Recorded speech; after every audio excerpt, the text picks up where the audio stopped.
महाभारत से जुड़े हर व्यक्ति को प्रश्नों का सामना करना ही पड़ा। भगवान श्री कृष्ण भी उससे अछूते नहीं थे। महाभारत को पढ़ते वक्त हम में से कईयों के मन में कुछ प्रश्न आते हैं।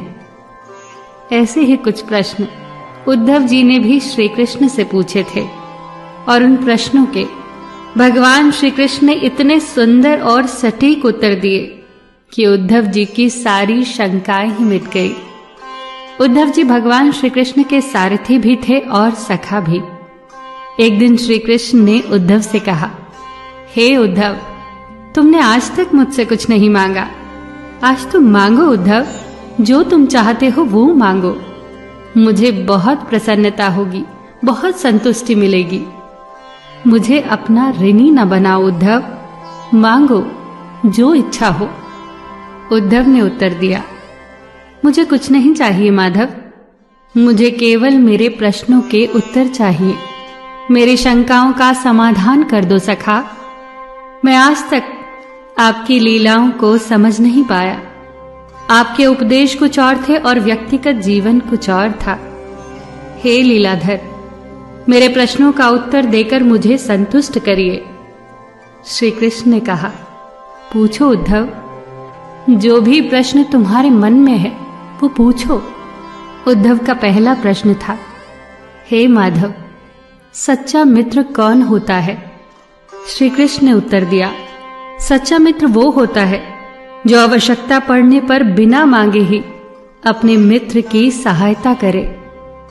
इस पर उद्धव ने कहा, हे माधव, आप तो पांडवों के आत्मीय और प्रिय मित्र थे, परंतु क्या आपको नहीं लगता कि आपने जो सच्चे मित्र की परिभाषा दी है, आपने उस परिभाषा के अनुसार कार्य नहीं किया? यदि किया होता तो उस दिन युधिष्ठिर को द्यूत क्रीड़ा से अवश्य रोका होता। यदि आपने उन्हें नहीं रोका तो आप उन्हें जिता तो सकते थे। आप भाग्य को पांडवों के पक्ष में अवश्य मोड़ सकते थे।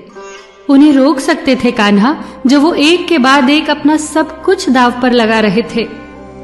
आप युधिष्ठिर को रोक सकते थे वासुदेव, जब उन्होंने अपने भाइयों को, यहां तक कि अपनी पत्नी को भी दांव पर लगाया। आपने ऐसा क्यों नहीं किया कान्हा? आपने तो तब हस्तक्षेप किया जब द्रौपदी लगभग अपना शील खो चुकी थी। तब आपने उसे वस्त्र देकर उसके शील को बचाने का दावा किया। आप ये दावा भी कैसे कर सकते थे? उसे एक पुरुष घसीट कर भरी सभा में लाता है और भरी सभा में निर्वस्त्र करने के लिए छोड़ देता है। आप ही बताइए कान्हा, क्या एक नारी का शील बचा? आपने क्या बचाया कान्हा? अगर आपने संकट के समय अपनों की मदद नहीं की तो आपको आपात बांधव कैसे कहा जा सकता है? बताइए न कान्हा, क्या यही धर्म है? प्रश्न पूछते पूछते उद्धव का गला रूंध गया और उनकी आंखों से आंसू बहने लगे। इस पर भगवान श्री कृष्ण ने मुस्कुराते हुए कहा, प्रिय उद्धव, यह सृष्टि का नियम है कि विवेकवान ही जीतता है। उस समय दुर्योधन के पास विवेक था, धर्मराज के पास नहीं। यही कारण है कि धर्मराज पराजित हुए। उद्धव उत्तर सुनकर अचंभित थे। श्री कृष्ण ने आगे कहा, दुर्योधन के पास द्यूत क्रीड़ा के लिए धन तो बहुत था, परंतु उसे पासों का ज्ञान नहीं था। इसीलिए उसने अपनी ओर से मामा शकुनी को खिलाया। धर्मराज भी यही कर सकते थे, फिर मैं उनकी तरफ से खेलता। जरा विचार करो उद्धव, यदि शकुनी और मैं खेलते तो कौन जीतता? पासों के अंक शकुनी के अनुसार आते या मेरे अनुसार? चलो इस बात को भी जाने दो, उन्होंने खेल में मुझे शामिल नहीं किया। इस बात के लिए उन्हें माफ किया जा सकता है, परंतु उन्होंने विवेक शून्यता के कारण एक बहुत बड़ी गलती की।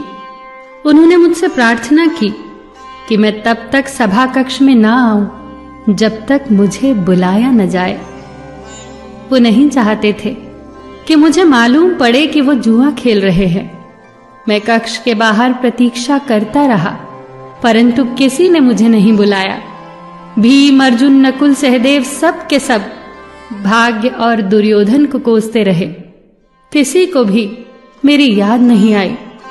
और जब दुशासन द्रौपदी को बाल से पकड़कर घसीटता हुआ भरी सभा में लाया, द्रौपदी भी अपने सामर्थ्य के अनुसार जूझती रही। उसने भी मुझे नहीं पुकारा। उसकी बुद्धि तो तब जागृत हुई जब दुशासन ने उसे निर्वस्त्र करना आरंभ कर दिया।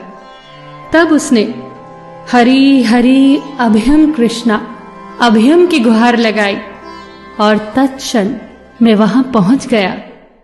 अब इस स्थिति में मेरी गलती बताओ उद्धव। इस पर उद्धव बोले, आपका स्पष्टीकरण प्रभावशाली अवश्य है, परंतु मुझे पूर्ण संतुष्टि नहीं हुई। इसका अर्थ तो ये हुआ कि आप तभी जाएंगे जब आपको बुलाया जाएगा।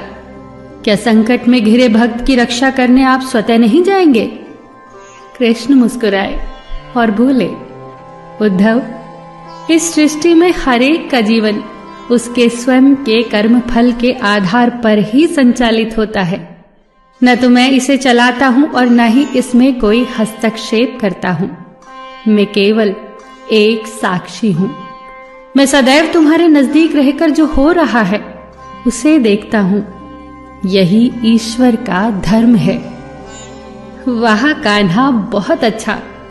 इसका अर्थ तो ये हुआ कि आप हमारे नजदीक खड़े रहकर हमारे सभी दुष्कर्मों का निरीक्षण करते रहेंगे।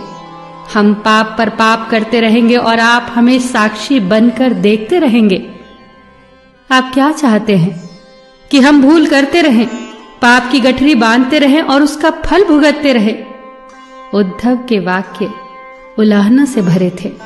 भगवान श्री कृष्ण फिर मुस्कुराए और कहा, हे उद्धव, तुम शब्दों के गहरे अर्थ को समझो। जब तुम समझकर ये अनुभव कर लोगे कि मैं तुम्हारे नजदीक साक्षी के रूप में हर पल हूं, तो क्या तुम गलत या बुरा काम कर पाओगे? तुम निश्चित रूप से कुछ भी बुरा नहीं करोगे। जब तुम ये भूल जाते हो और समझने लगते हो कि मुझसे छुपकर तुम कुछ भी कर सकते हो, तभी तुम मुसीबत में फंसते हो और तभी तुम दुष्कर्म करते हो। यदि मनुष्य ये समझ जाए कि मैं सदैव प्रत्येक व्यक्ति के साथ साक्षी के रूप में उपस्थित हूं, तो क्या मनुष्य कोई भूल कर सकता है? कदापि नहीं उद्धव, कदापि नहीं। उद्धव जी को अब अपने सारे प्रश्नों के उत्तर मिल गए और उनकी सारी शंकाओं का समाधान हो गया। सच बात है दोस्तों, यदि हम ईश्वर की उपस्थिति को हर क्षण महसूस करें तो हम कभी गलत नहीं कर पाएंगे। फिर मिलेंगे दोस्तों अगली वीडियो के साथ।